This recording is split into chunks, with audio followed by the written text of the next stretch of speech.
नमो नमः बच्चों। आज हम देखते हैं पाठ हास्य बाल कवि सम्मेलनम। पहले मैं पाठ पढ़ती हूँ और अर्थ भी बताती रह जाऊंगी। विविध वेशभूषाधारिणः चत्वारः बालकवयः मंचस्य ऊपरी उपविष्टाः सन्ति। चत्वारः आप जानते हैं, तीसरे पाठ में हमने और सीखा है 4। मंचस्य ऊपरी मंच के ऊपर, बाल कवि ये छोटे छोटे बच्चे कवि के रूप में विविध वेशभूषा धारण करके मंच स्टेज के ऊपर बैठे हैं। अधः नीचे श्रोतार सुनने वाले हास्य कविता श्रवणाय उत्सुकाः सन्ति। हास्य कविता सुनने के लिए उत्सुक है।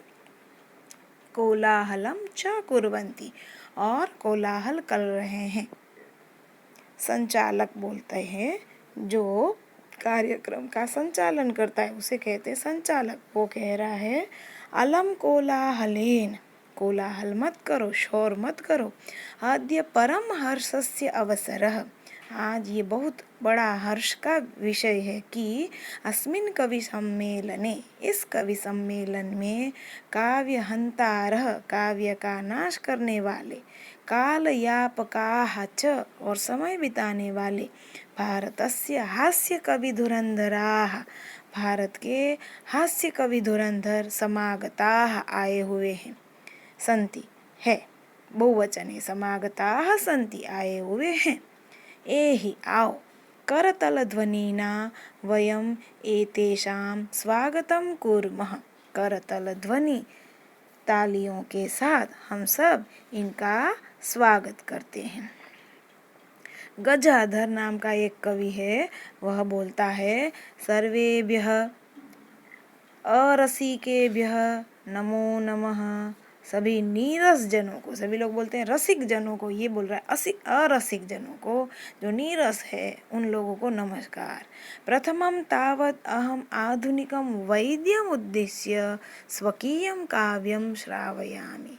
सबसे पहले मैं आधुनिक वैद्य अर्थात जो डॉक्टर होते हैं उनको उद्देशित करके अपना काव्य सुनाता हूँ। अब ये एक श्लोक गाता है। क्या है श्लोक?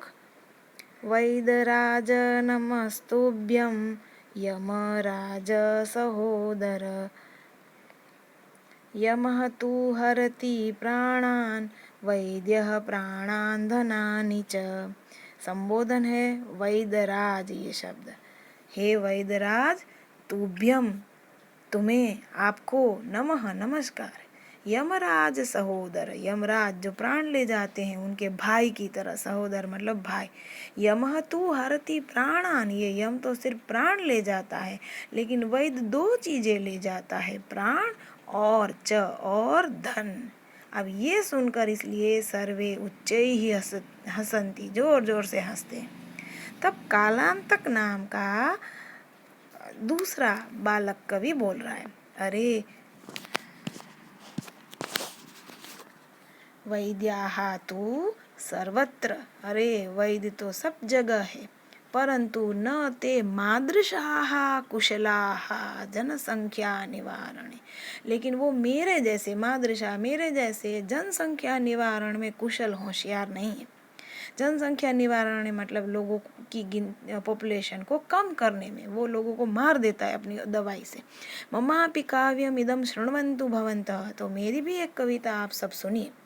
चितां प्रज्वलितां दृष्ट्वा वैद्यो विस्मय आगतः, न अहं गतो न मे भ्राता कस्य इदं हस्तलाघवम। चिता, जहाँ मृत इंसान को जलाया जाता है, उसको जला हुआ देखकर वैद्य विस्मयम् आगतः, वैद्य को बहुत आश्चर्य हुआ, विस्मय हुआ। न अहम गतो, इसके इलाज के लिए न मैं गया न मैं भ्राता, कि मेरा भाई भी नहीं गया। तो कस्य इदम हस्तलाघवम, ये तो किसके हाथ की सफाई है, किसने इसको मार दिया। मतलब ये कहता है कि वैद्य जो डॉक्टर्स जो लोगों को ठीक करता है, उसके बदले में तो मारने में कुशल हूँ, ऐसा उल्टा बोलता है। इसलिए सर्वे पुनः हसंती, इसलिए सब लोग फिर से जोर जोर से हंसते। तुंदिलः, तो एक बड़ी तोंद वाला जो है बालक कवि, वो तुंदस्य ऊपरी हस्तम आवर्तयन, वो अपनी तोंद पे हाथ घुमाता है और तुंदिलह अहम भो मतलब अरे अरे मैं तो तुंदिल बड़ी तोंद वाला हूँ। ममापि इदम काव्यम श्रूयताम, मेरी भी ये कविता सुनिए। जीवने धार्यताम च, और जीवन में धारण करो। परान्नम प्राप्य दुर्बुद्धे माँ शरीरे दयाम कुरु, परान्नम दुर्लभम लोके शरीराणि पुनः पुनः। ये जो कविता बोल रहे हैं बच्चे, वो सब कविता का अर्थ उल्टा है, इसलिए सबको हंसी आ रही है। ये दुर्बुद्धे संबोधन है यहाँ, दुष्ट बुद्धि वाले, मूर्ख ऐसे। परान्नम प्राप्य, पर अन्नम दूसरे का अन्न जब मिलता है तो शरीरे दया माँ करो, अपने शरीर पे दया नहीं करनी। देखो हमें स्वास्थ्यवर्धक और अपने पेट में जितनी जरूरत हो उतना ही खाना चाहिए। तो ये कह रहा है नहीं, कोई दूसरे का अन्न खाने मिले तो अपने शरीर पे दया मत करो, क्योंकि परान्नम दुर्लभम लोके, दुर्लभ मतलब जो कठिनाई से मिलता है। तो इस जगत में दूसरा कोई अपने घर से खाना नहीं खिलाता। शरीराणि पुनः पुनः, और शरीर तो बार बार मिलते हैं, एक बार मृत्यु हो जाए तो फिर नया अवतार आ जाएगा। कोई बात नहीं, मर जाओ लेकिन दूसरे का खाना जरूर खाना, ऐसा उल्टा बोलता है। इसलिए सर्वे पुनः अट्टहासम कुर्वन्ति, फिर से जोर जोर से हंसते हैं।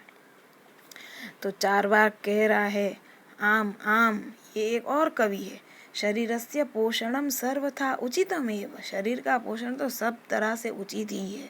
यदि धनम नास्ति, अगर पैसा नहीं है, तदा तो ऋणम कृत्वा अपि, तो ऋण लोन कर्ज लेकर भी पौष्टिक पदार्थ एव भोक्तव्य, पौष्टिक पदार्थ तो खाना ही चाहिए।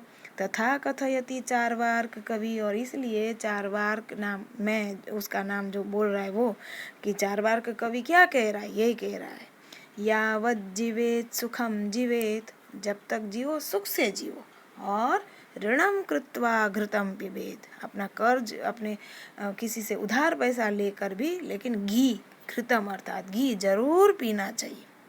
तो श्रोतारः, सुनने में वालों में से कोई एक कह रहा है, तरही ऋणस्य प्रत्यर्पणम कथम, तो फिर ये कर्ज लोन कैसे चुकाएंगे। तो चारवाक कह रहा है श्रूयताम मम अवशिष्टम काव्यम, तो मेरी बाकी एक लाइन मैंने बोली, एक दूसरी जो बाकी रही कविता है उसे सुनो। घृतम पीत्वा श्रमम कृत्वा, घी पीकर मेहनत कर कर ऋणम प्रत्यर्पयेत जनः, इंसान को कर्ज चुका देना चाहिए। तो इतनी सारी कविता, 4 श्लोक सुनकर, कविता सुनकर, काव्य पाठ श्रवणेन उत्प्रेरितः, प्रेरित होकर, एक बालक अपि, एक बच्चा भी, आशु कविताम रचयति, आशु मतलब शीघ्र, तुरंत, उसी क्षण, एक जल्दी से कविता रच देता है। हासपूर्वकम च श्रावयति, और हंसते हंसते सुनाता। उसे भी प्रेरणा हो गई, उसने भी कविता सुनाई। देखिए कैसी है उसकी कविता। वो कह रहा है, वो श्रूयताम श्रूयताम भो ममापि काव्यम, सुनो सुनो, अरे सब लोग सुनो मेरी भी कविता। गजाधरम कविम चैव तुंदिलम भोज्यलोलुपम, जिसने जिसने कविता ली उसका भी नाम बोल रहा है। कालांतकम तथा वैद्यम चारवाकम च नमामि अहम, गजाधर कवि, च एव और तुंदिल बड़ी तोंद वाला, खाने का लालची, कालांतक और चारवाक वैद्य, इन सबको मैं नमामि अहम, मैं प्रणाम करता हूँ। इस तरह वो कविता सुनाकर काव्यम श्रावयित्वा हा हा हा इति कृत्वा हसति, और जोर जोर से वो भी हंसता है, क्योंकि ये हंसने के लिए उल्टे अर्थ वाली कविता है। अन्ये च अपि हसन्ति, दूसरे भी सब लोग हंसते हैं। और इस प्रकार सर्वे गृहम गच्छन्ति, सभी अपने घर जाते हैं। तो यहाँ आपका ये पाठ होता है समाप्त। धन्यवाद।